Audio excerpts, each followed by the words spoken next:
Hello अस्सलाम वालेकुम guys, I am Aleem from learn English with Aleem. और आज हम बात करेंगे सिंपल पास्ट टेंस की। अच्छा, ये हमारी सेकंड वीडियो है सिंपल पास्ट टेंस के बारे में, ओके। लेकिन इस वीडियो में हमने WH क्वेश्चंस का इजाफा कर दिया है। इससे पिछले वीडियो में आपने देखा होगा कि हमने बात करी थी how to make simple past affirmative sentence, how to make a negative one and the interrogative without using WH questions, okay। तो यहाँ पर WH से मुराद हमारी, जब भी हम WH की बात करेंगे, WH से मुराद हमारी होती है when, which, how, what, where, why, okay। तो जब भी हम WH की बात करेंगे तो हम फिर इस तरह की चीज़ों की बात करते हैं कि when, जब हमें और तफसील चाहिए होती है किसी से। सही, अगर मैं आपसे पूछूं did you break the class, और अगर हम जानते हैं क्लास में ब्रेक हुआ है, did you break the class, तो आंसर आएगा जी मैंने ही तोड़ा या मैंने नहीं तोड़ा है। इसमें कोई हमें ज़्यादा इन्फॉर्मेशन नहीं चाहिए, ओके। उसमें आंसर हाँ या नहीं, जी या नहीं में आ जाता है, हम सेटिस्फाई हो जाते हैं। लेकिन अगर हमें मालूमात और चाहिए, हमें पता है ग्लास तो टूट चुका है, ओके, और हमें पता है किसने तोड़ा भी है। फर्स्ट ऑफ ऑल मैंने आपसे did you break the glass, और आपका answer yes I did break the glass, okay. अब मुझे पता चल गया ग्लास टूटा है, आप ही ने तोड़ा है। अब उसके बारे में और इन्फॉर्मेशन लेना चाहता हूँ, तो अब कैसे पूछूंगा मैं आपसे, why did you break the glass, क्यों तोड़ा आपने glass. Where did you break the glass, कहाँ आपने ग्लास तोड़ा। How did you break the glass, किस तरीके से आपने ग्लास तोड़ा। When did you break the glass, किस टाइम पे आपने ग्लास तोड़ा, okay. What glass did you break, okay. तो कौन सा ग्लास आपने तोड़ा। तो फिर हमें इन चीज़ों का सहारा लेना पड़ता है। अच्छा, इनके मतलब देख लीजिए, वैन का मतलब कब, तब भी होता है जब भी होता है, लेकिन सवाल में जब आएगा तो कब और जब समझ जाइएगा। विच कौन सा, हाउ कैसे, वॉट क्या, अच्छा, वेयर कहाँ, वाई क्यों। अच्छा, मेरे अभी जहन में सिर्फ यही याद आ रहे, हो सकते हैं एक दो और ज़्यादा हों, तो क्लास में मैं बता दूंगा अगर जहन में आ गए। वैसे तो इन्हीं चीज़ों में होता है सवाल जब हम करते हैं, तो ये ज़्यादा इन्फॉर्मेशन और थोड़ी आपको इन्फॉर्मेशन चाहिए चीज़ों के बारे में, तो ये लेते हैं। जैसे कि मैंने आपसे पूछूँ किसी चीज़ के बारे में, do you have a bag, अब मुझे पता चल गया, आप बता देंगे, आंसर आएगा जी मेरे पास है या नहीं है। Yes I have a bag, और no sorry I don't have a bag. Answer मुझे मिल गया, अब सही है। अब आंसर मिलने के बाद अब क्या होता है, आंसर तो मुझे मिल गया, बड़ी आसानी से आ गया, लेकिन उसके बाद अब मैं पूछना दूँ कैसा बैग है, what kind of bag do you have, what type of bag do you have, okay, or when did you buy this bag, or why do you have this bag। so जब ज़्यादा information चाहिए होगी तो फिर हम उसका इस्तेमाल करते हैं। लेट्स सपोज एक सेंटेंस बनाते हैं, पास्ट टेंस में did you drive, did you drive okay, did you drive the car। मैंने अपने भाई से पूछा ये बात कि क्या उसने गाड़ी चलाई है। अच्छा, अब द यहाँ पर क्यों आया है कि हमारे घर में हो सकता है एक ही गाड़ी हो, और मेरे भाई और मैं दोनों जानता हूँ गाड़ी के बारे में, सही है। अगर आप किसी और से पूछेंगे तो फिर शायद आप द ना लगाएं, लेकिन सवाल है अब यहाँ पर मैंने अपने भाई से पूछ रहा हूँ, तो मैं पूछूंगा did you drive the car, because car move हो गई अपनी जगह से। Wherever I parked last night, it's not there anymore. So I'm asking him, did he drive the car? Okay. तो उससे पता कर रहा हूँ, इन्फॉर्मेशन ले रहा हूँ कि मैंने गाड़ी खड़ी करी थी वहाँ पर तो नहीं है भाई।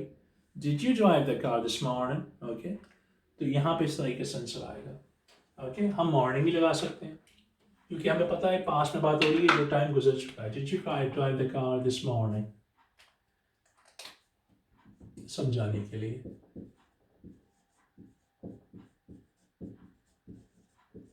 अच्छा, इसमें आप टाइम मेंशन कर सकते हैं, यस्टरडे बता सकते हैं, 2 days बता सकते हैं, अगो लास्ट मंथ बता सकते हैं, लास्ट वीक बता सकते हैं।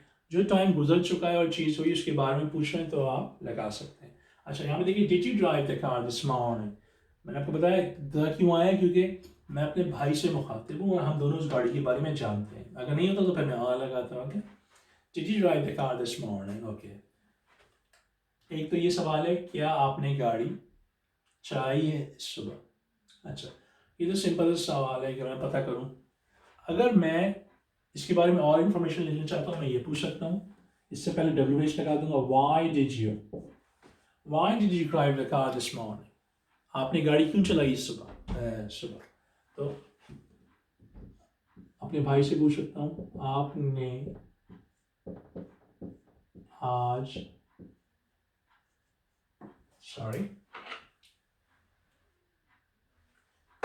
आपने आज सुबह गाड़ी क्यों चलाई।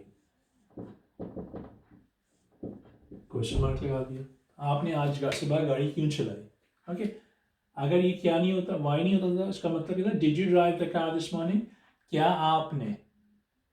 आपने आज सुबह गाड़ी चलाई, बस ये होता। तो उसका जवाब यहाँ यस या नो में आ जाता।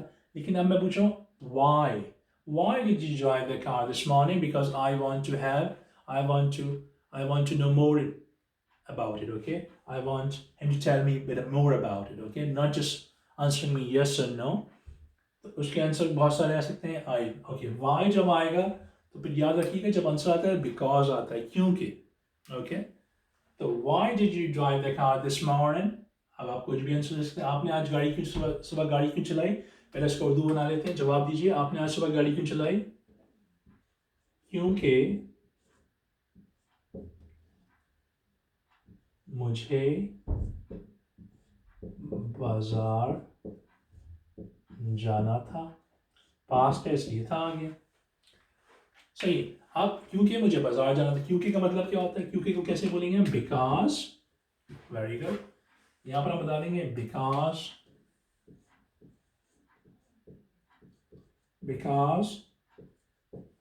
अच्छा, बिकॉज आ गया। उसके बाद फॉर्मूला क्या होता है सिंपल पास्ट का, subject second form of the verb and object. Because मुझे बाजार जाना था, आई हैड टू गो। अच्छा, I had to go to a market. I had to go to a market.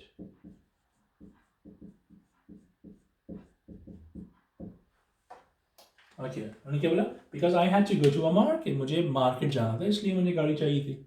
सही है। तो याद रखिएगा, इस फॉर्मूला क्या है हमारा, subject second form of the verb and object. अच्छा, यहाँ पर क्योंकि सवाल क्यों में था, तो बिकॉज तो आएगा शुरू के, आप लगा दीजिए at the start of the sentence. Okay, because I had to go to a market. इसने बोला क्योंकि मुझे बाजार जाना था। अच्छा, इसमें देखिए सब्जेक्ट तो आई है और हैड जो है वो क्या है, पास्ट टेंस है, हैव की और हैज की, तो ये भी मौजूद है। ओके, लेकिन इस सेंटेंस में, और मार्केट जो है हमारा, ये क्या है, हमारा ऑब्जेक्ट है। लेकिन इस सेंटेंस में अगर आप देखें तो हमने इजाफा किया है टू गो को। सही, कहीं भी जाते हैं तो ये बात मैंने पहले बताई थी, कहीं भी जाते हैं, मार्केट जाते हैं तो टू का इस्तेमाल होगा। ओके, क्योंकि मार्केट एक नाउन है। सही, आप स्कूल जाते हैं, I want to go to school, so school से पहले भी टू आएगा क्योंकि एक नाउन है। याद रखिएगा, जब होम की बात आएगी, होम की, तो एक फार्मूला याद कर लीजिए, होम की बात आएगी सेंटेंस में तो उससे पहले टू नहीं आता, बस। बाकी जो आएंगे उसमें अंदर टू तकरीबन आता है। तो ये बात याद रखिए, अगर कहीं जाने की बात हो तो होम से पहले आप टू ना लगाएं, बाकी चीज़ों से पहले टू लगा दें तो गलती नहीं होगी। सही, because I had, okay, market, मुझे जाना था मार्केट। अब इस सेंटेंस में हमने दो क्या नाम है, वर्ब यूज किए हैं। This is a verb which is the second form and this is another verb, go. Okay, लेकिन ये बात याद रखिएगा, आप सेंटेंस बनाएंगे तो दो वर्ब एक साथ, ना तो आप सिंपल प्रेजेंट में यूज कर सकते हैं, ना ही फ्यूचर में, ना ही पास्ट में। एक ही तरह की दो फॉर्म्स यूज नहीं करेंगे। अगर आपको दो वर्ब्स चाहिए भी एक सेंटेंस में तो क्या करेंगे आप, पहली तो फर्स्ट फॉर्म लगाएंगे और दूसरी अगर ऐसा फर्स्ट फॉर्म लगानी है तो उसके बीच में आपने टू का इजाफा करना है। इसी तरह जब पास्ट की बात करेंगे तो पास्ट में तो फर्स्ट और सेकंड होगी, उसके बीच में टू आएगी और दूसरी वर्ब लगाएंगे वो आप फर्स्ट फॉर्म करेंगे। ये बात याद रखिएगा, सही है। Because I had to go to a market, यहाँ पर हैड तो सेकंड फॉर्म है जो आनी है पास्ट में, सही है। लेकिन अगर उसके साथ हमें एक और टेंस पास्ट टेंस चाहिए जो लगानी होगी तो ये देखिएगा उसके बीच में हम टू का इजाफा करेंगे, सही है। टू का इजाफा करेंगे, जिस तरह यहाँ पर हमने टू का इजाफा किया, टू के साथ फर्स्ट फॉर्म आती है। जब टू के साथ पहली फर्स्ट फॉर्म आती है इसको हम क्या कहते हैं, इन्फिनिटिव कहते हैं। इसको हम इंग्लिश में इन्फिनिटिव कहते हैं।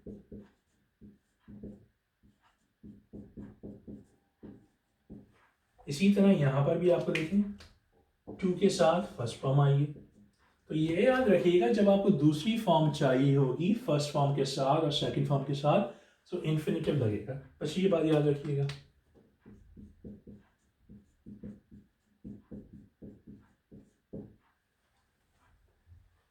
ओके, एक तो ये चीज़ की बस याद रखिएगा। इसके अलावा हम जेरेंट्स भी इस्तेमाल करते हैं, मैं बताऊंगा किसी और वीडियोस में आपको, सही है। लेकिन अभी बस ये याद रखिएगा क्योंकि मुझे बाजार जाना था, because I had to go to a market. अब मार्केट के बारे में पता नहीं कौन सी मार्केट जा रहे हैं भाई, तो हमने देखें आ लगाया है। हो सकता है कि देखिए हमने यहाँ पर आ लगाया क्योंकि मार्केट तो नाउन है, एक ही मार्केट की बात हो रही है, लेकिन हमें पता नहीं वो किस मार्केट की बात कर रहे हैं। हो सकता है कि आपके गांव में या आपके शहर में या आपके टाउन में एक ही मार्केट हो, फिर तो कोई बात नहीं, फिर आप दा लगा सकते हैं क्योंकि बोलने वाले और सुनने वाले दोनों को पता है, सही है। Why did you drive the car this morning? आपने आज सुबह गाड़ी क्यों चलाई? क्योंकि मुझे बाजार जाना था, because I had to go to a market. Okay? But let's suppose अगर सुनने वाला और बोलने वाला दोनों जानते हैं कि वो कौन सी मार्केट हमेशा जाते हैं, तो फिर आपको आ लगाने की ज़रूरत नहीं है। लेट्स सपोज के एक हस्बैंड और वाइफ हैं और लेट्स सपोज के घर के अफराद हैं, अब वो जाते हैं एक ही मार्केट बार बार सामान लेने। तो अगर अम्मी या अब्बू किसी से पूछें why did you drive the car this morning, तो आप कह सकते हैं I had to drive to the market because I had to go to the market. Okay, मुझे मार्केट जाना था। अब यहाँ पर द मार्केट आएगा, क्यों? क्योंकि बोलने वाला और सुनने वाला उस मार्केट के बारे में जानते हैं वो कौन सी मार्केट हमेशा जाते हैं। ओके, तो ये बोर्ड रब कर दो, कुछ और प्रैक्टिस कर लेते हैं। ओके, इसी तरीके से आप एक और सेंटेंस बना लीजिए। अब अच्छा, वेयर के बना लेते हैं। वेयर, फिर वही रहेगा where did. Okay, where did के बाद यू लगा दीजिए, जो भी लगाना है। वेयर डिड, अच्छा हम यू नहीं लगाते इस बार, हम कुछ और लगा देते हैं। Where did he, first form, where did he go this morning.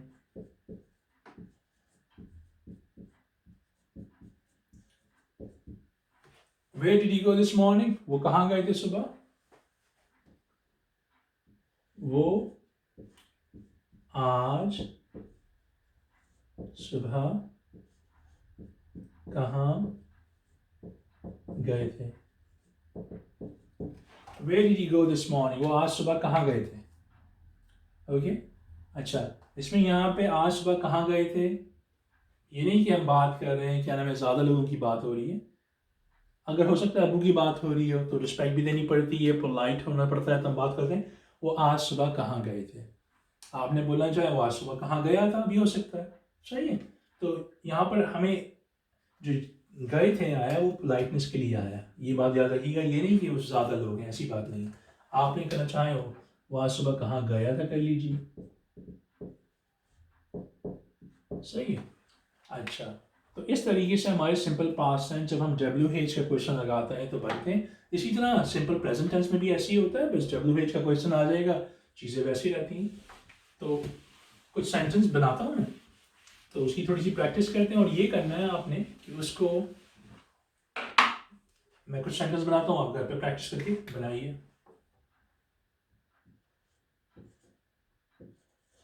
वो कहाँ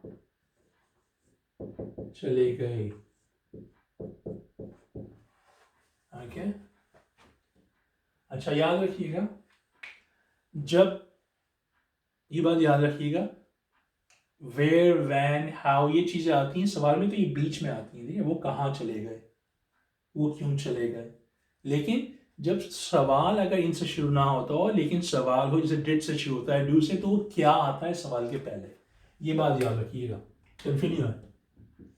क्या वो चले गए, देखिए उर्दू में भी वैसे ही होगा, क्या वो चले गए, क्या वो चले गए, तो इसका जवाब क्या आएगा, यस और नो में आएगा। लेकिन वो कहाँ चले गए, आपको पता है कहाँ चले गए, तो जवाब लॉन्गर होगा, बताना पड़ेगा कहाँ गए हैं।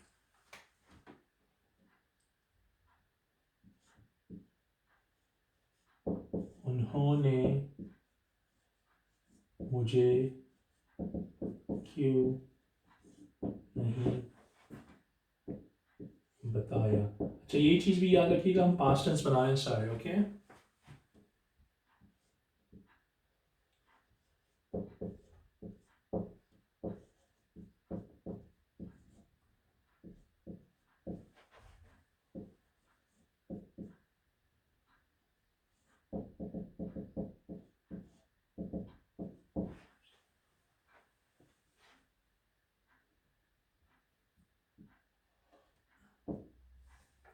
अच्छा इसमें कुछ सवालियां हैं, कुछ सवालियां नहीं भी हैं, तो ये जरा ध्यान में रखिएगा।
अच्छा ये कुछ सेंटेंसेस इंग्लिश में बनाइएगा, बस प्रैक्टिस के लिए आपके लिए दिए मैंने, ताकि थोड़ी सी आपकी प्रैक्टिस भी हो जाए, ओके। एंड इंशाल्लाह I will see you in my next video, till then look after yourself, अस्सलाम वालेकुम।